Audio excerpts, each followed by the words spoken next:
이강윤의 오늘, 이제는 정가 산책으로 함께합니다. 정치권 동향 생생하게 풀어드릴 분은요.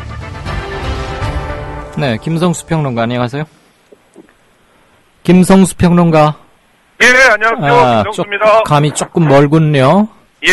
어디 뭐 외국 가 있습니까? 아닙니다.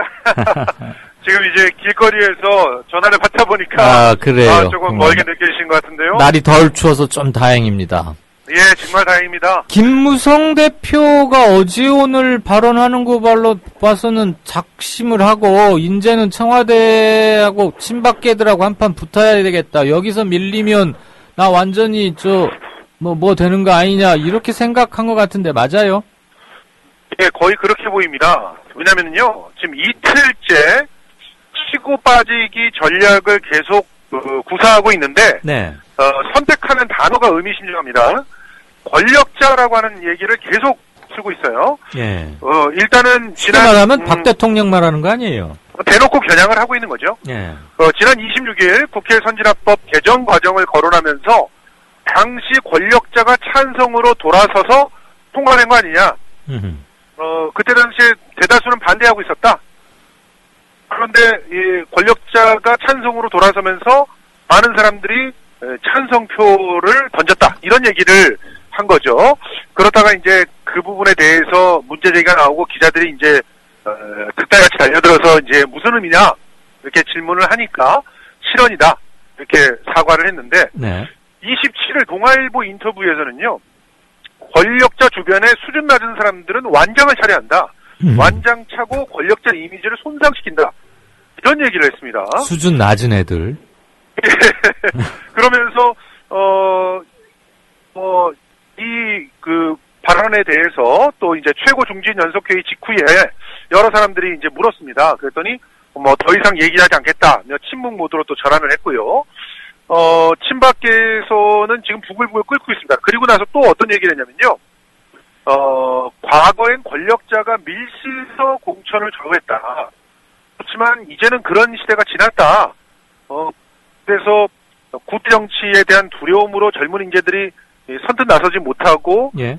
능력과 열정보다 권력자에게 줄 잘 서야 된다는 얘기를 들으면서 용기를 못 냈을 것이다. 이런 얘기까지 했어요. 예. 그러면 지금 이틀 동안 3차례에 걸쳐서 권력자라고 하는 그런 말들을 계속 사용하면서 예. 결과적으로 누군가를 겨냥하고 있는 그런 발언들을 작심하고 쏟아내고 있다는 얘기인데 예.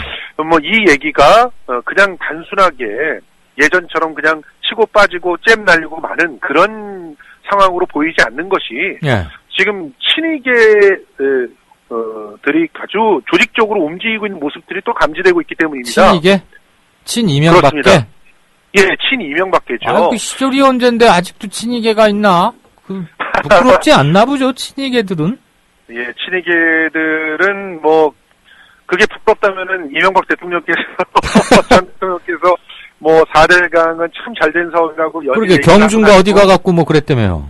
예. 그러면서 세계가 배우러 온다 이런 얘기를 하지 않겠죠. 그리고 외국에 나가면은 자기를 현직 대통령 대접을 해줘서 자꾸 예. 외국에 간대. 여기서는 자기를 꼬다 놓은 보루 자르고 우습게 하고 그냥 조직이나 하고 그러는데. 그래서 내가 그 말 듣고, 정말 이 아저씨는 어떻게 해야 되나. 아이고. 예, 그렇습니다. 말씀하세요. 예, 그런 상태, 그렇게 이제 세상을 보고 있는 상태에서, 예. 이전에 친이계의 권력의 핵심에 있었던 그런 사람들이 연일 출사표를 지금 던지고 있는 모습이죠. 그 모습들이 아주 의미심장하게 보이는 겁니다. 지금, 이런 사람들의 모습들이 결과적으로 김무성 대표의 이런 발언과 괴를 같이 하는 게 아니냐.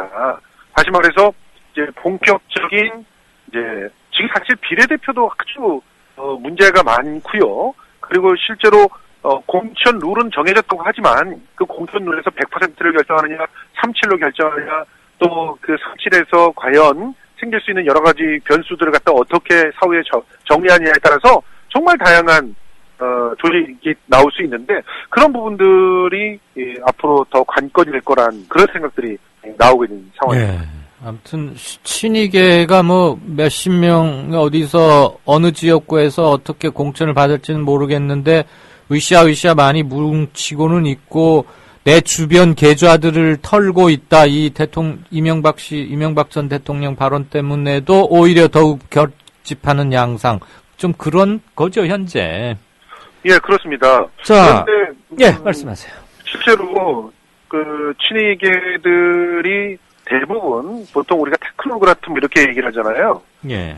그러니까, 기술적으로 상당히 우위에 있는 사람들이 많고, 그리고 지역 내에서 오랜 기간 동안에 또 나름대로 바닥을 잘 닦아놓은 사람들이 많아요. 그렇기 때문에 실제로 지역에서 100% 인물 투표를 하던 3.7로 하던 제대로 공천 룰이 지켜지기만 하면 친이계들이 살아올 수가 있다. 이런 얘기들이 막 나오고 있거든요. 가령 이동관 전 수석 같은 경우 인지도가 굉장히 만만치 않습니다. 그렇죠. 그런데 지금 서초을에 출마를 하려고 하고 있거든요. 근데 서초을은 사실은 친박끼리도 아주 그냥 그야말로 박터지게 누구가 나온대요, 친박? 뭐 서초을에 뭐 예비 후보로 거론되고 있는 사람들이 굉장히 많은데요. 아직까지 정확하게 다 얘기는 하기가 어려운데요. 이제 그런 상태니까 결과적으로 그 가운데서 이동관의 선전이 점쳐지고 있는 그런 상황이란 말이죠. 근데 이런 분들이 이제 돌아오게 된다면, 상대적으로 김무성 대표 쪽으로, 어떻게 보면 줄을 설 가능성이 높고. 친박계로 가기는 좀 그렇겠지. 예. 못 가죠. 예. 친박계에 의해서 공천 학살을 당한 사람들이 다시 친박계로 갈 수는 없기 때문에 그런 측면에서 지금 잽을 날리고 있는 김무성 대표의 행보가 앞으로 전운이 감돌게 하는 그런 상황이 아닌가 생각을 합니다. 그렇군요. 저기 말이에요. 옛날에 김무성 대표가 뭐 개헌론 때도 그랬고 뭐 유승민 파동 때도 그랬고 한번 이렇게 뻗어보려다가 하루 이틀 지나면 바로 꼬리 내렸잖아요. 그렇죠. 요번에는 어떨 것 같아요? 요번에는 보세요. 지금 예전에는 한번 잼 날리다가 꼬리 내린 다음에는 한동안 자제하지 않았습니까? 네, 한동안이 아니라 오랫동안 잠수 탔지 뭐. 그렇죠. 근데 지금 상당히 바로 이틀째 횟수로는 3번이나 지금 권력자를 언급을 하면서 지금 얘기를 하고 있는데 그 언급하는 지점들이 굉장히 뼈아파요. 애초에 선진화법을 언급할 때는 두 가지를 노렸다고 볼 수가 있죠. 하나는 선진화법 박근혜 대통령이 관철시킨 거다라고 하면서 책임을 떠넘기고. 그러니까. 말씀 도중에 미안한데 짧게 하자면 계속 뻗을 것 같다 아니면 또 한 2, 3일 가다가 또 꼬리 내릴 것 같다. 저는 뭐 계속 뻗을 것 같습니다. 계속 뻗을 수 있는 이유들이 상당히 많고요. 이제는 그 잽의 강도가 다르다는 거죠. 예전에 개헌론 같은 경우는 진짜 그야말로 같이 살자는 거 아니었어요? 그런데도 맞아서 이제 아프다고 그쪽에 하니까 바로 꼬리 내는데 이번에는요. 바로 그 책임을 계속적으로 박근혜 대통령과 친박한테 돌리는 강한 잽들이에요. 이거는 거의 좀 사리가 있는 잽들입니다. 잽이 아니고 훅이나 어퍼컷이네.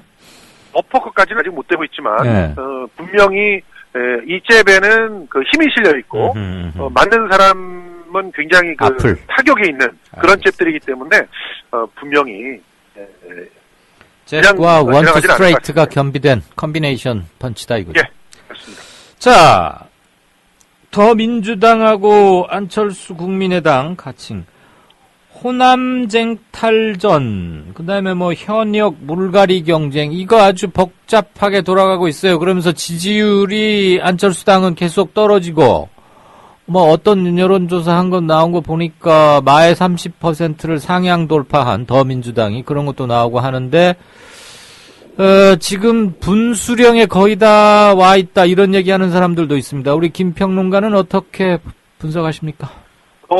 다 속단할 수는 없겠지만, 일단, 양 당이 지금 현재 호남을 놓고 쟁탈전을 벌이고 있는 것이 사실이고, 그 가운데서 여러 가지 헛발질들도 나오고, 또 실제로 이득을 보고 있는 것들도 챙기고 있는 그런 상황이라고 봐서 조금 더 지켜봐야 될 것 같은데요. 지금 더민주 같은 경우는 굳이 김원골 교수를, 그렇게 적통이다라고 얘기하면서 영입할 필요가 있었는가 하는 그런, 문제 제기들이 굉장히 뜨겁게 나오고 있고, 지금 안철수 국민의당, 쪽에서는 지금 이희호 여사의 그 녹취록 파문 때문에 예. 뭐 오늘 뭐 아주 사과도 진짜 하고 뭐 그랬던데. 예, 굉장히 크게 사과도 했죠. 예. 이런 모습들이 사실은 그 호남을 마음을 얻기 위해서 이희호 여사를 굉장히 괴롭히고 있는 그런 상황이잖아요. 예. 뭐 완전히 이제 판세가 끝났다고 한다면은 뭐 이런 일들이 거듭하지는 않을 텐데 그렇게 끝났다고 보기는 어려운 상황이죠.